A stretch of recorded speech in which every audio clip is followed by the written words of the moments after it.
DJ Goldfinger, New York City, Brooklyn to be exact. The music, the truth of the music. You can always find truth in the music, and that's what inspires me, people's truth. My favorite memory of hip hop is when I'm about 8 or 9 years old. Houdini lived in my building, which I'm coming from, Whitecroft Projects, and they were the big stars in hip hop. How could you not be inspired if you were there from the beginning? Like seeing park jams and having Red Alert for Kiss FM come to your hood and do a block party. Like that was a big thing. So it's like I come from a very authentic place, and this is what it is.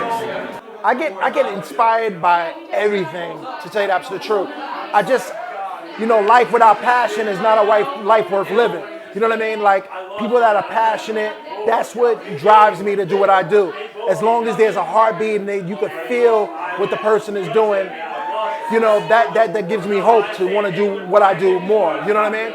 My biggest challenge is to overcome is pretty much not being boxed in, being able to span the times and being able to reintroduce and introduce new music, to be fearless, to not put myself in a shell to where it's like it's gonna prohibit me from growing.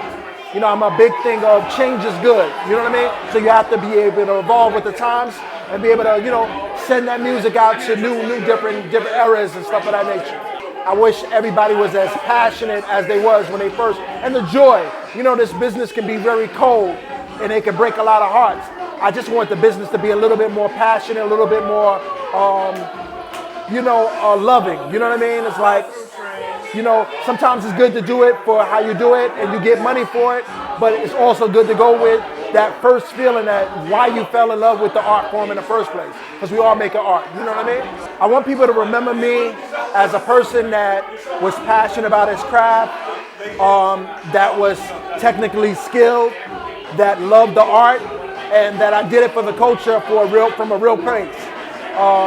If anything to be said, that if I left a legacy, it would be of truth, and that I added on in some of my own way, that I was able to help and add on to the culture.